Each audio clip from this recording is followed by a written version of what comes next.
So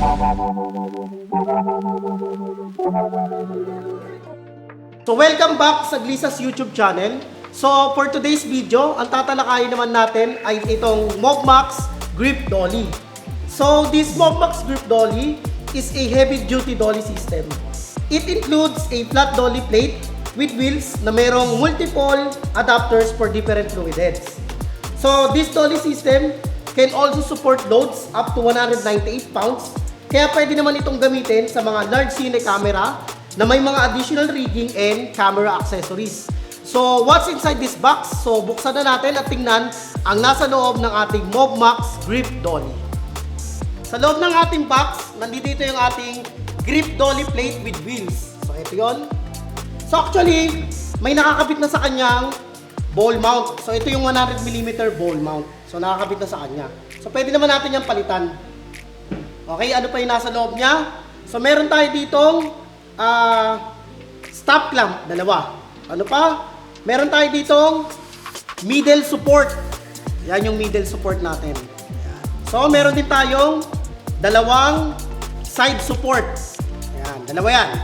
Side support. So, mamaya dito natin ikakabit yung ating alum rails. So, meron din tayo ditong skate tools. Yan. Skate tools, ginagamit panghigpit dito sa mga tornilyo ng ating wheels. So, ito yung ginagamit natin, skate tools. And then, meron tayong 65/75mm ball mount. So, yung maliit na yan. So, kung gagamitin mo to, gagawin mo lang, lalagay mo lang yan dito. Mako-convert na siya into, from 100mm, mako-convert siya into 65 or 75mm ball mount. So, ano pa ang nasa loob ng ating box? So, pag binuksan mo to, yan, makikita mo yung ating Mitchell mount. So, yan naman yung Mitchell mount natin. So, sa ilalim niyan, meron pa. Nandito yung ating 150mm ball mount. So, yan. So, meron din tayo ditong dalawang cable clamp. Dalawang cable clamp.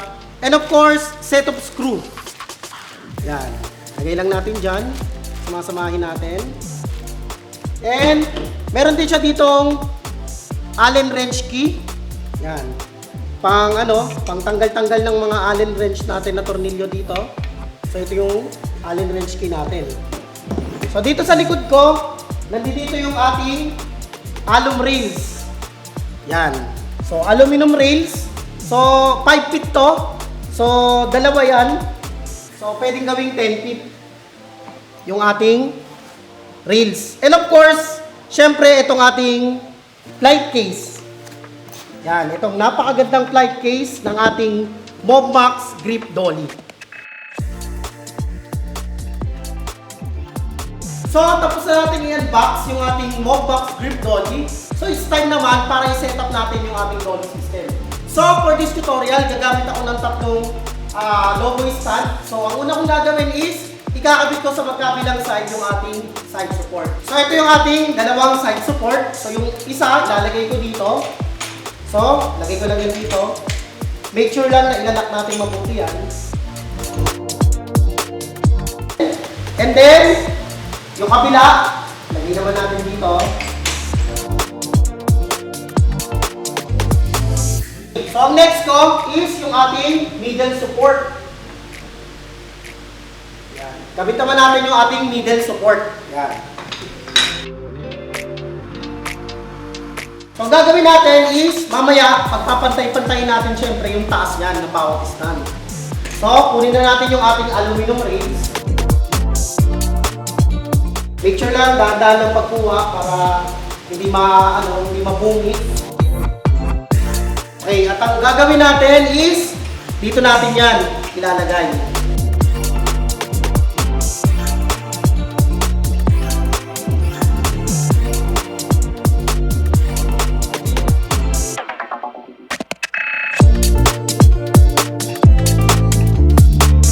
So ito, makikita nyo naman, i-insert nyo lang yan dyan.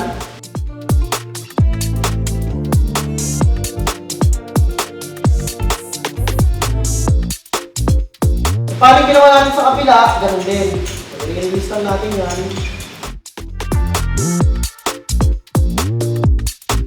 And then dito, ulit, insert lang natin yan. And then, yan na, nakabitan natin yung panghuli. And then, secure lang natin by locking the clamp.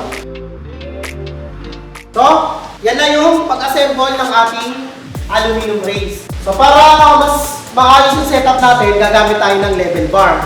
So, kailangan lang naka-level yung bubble. Tulad yan. Check lang natin. Kasi kung hindi, pwede natin iangat doon or dito. Okay, so angat lang natin ng konti.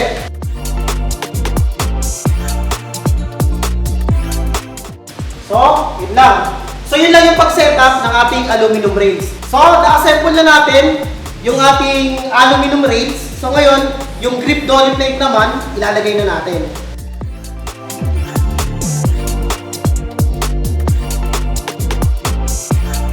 So, na-set up na natin yung ating 10-feet aluminum rails at naikabit na rin natin yung ating grip dolly plate. So, it's time naman para ilagay natin yung ating fluid head. So, kukuha lang ako ng fluid head.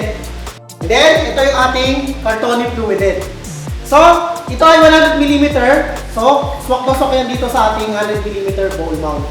So, ikabit lang natin.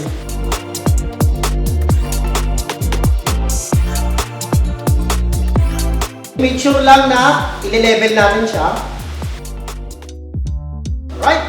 So, ayan. Naikabit na natin yung ating fluid head. Makakapag-tip na tayo. Makakapag-pan na tayo. So, kulang na lang is yung camera. So, ikabit na natin yung ating camera. So, for this tutorial, gagamit ako ng Sony FX3 camera na mayroong Sony GM Master na lente. So, ikabit na natin.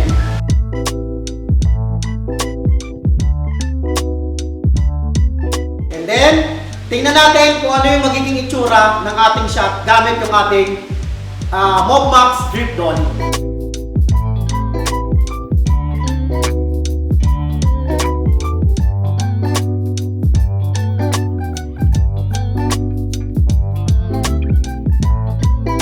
So, kung ganito yung setup nyo at meron kayong limit lang kung hanggang saan lang yung trap nyo, pwede kayong gumamit ng stop clamp. So, ang gagawin nyo lang, halimbawa, ang limit mo dito.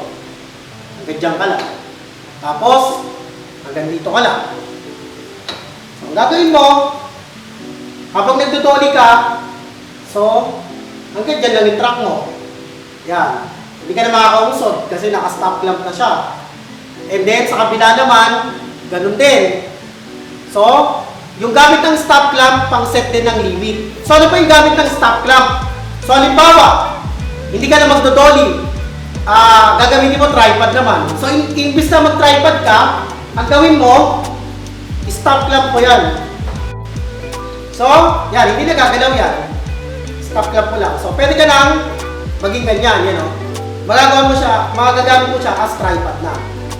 Okay, so pag ginamit mo yung dolly na naman, so tanggalin mo lang yan. So, dolly ka na naman. Okay, so yun yung gamit ng ating stop clamp. So, kapag naman naka-break kayo or walang shoot, nagbe-break kayo, lunch break, imbis na nakaganto yung setup nyo, ang gagawin nyo is tatanggalin nyo ng buo to. In case na may dumaan, ma-aksidente, matabig to, tatawag yung camera nyo. So, para maiwasan yun, tatanggalin natin to ng buo at ilagay nyo sa isang safe place.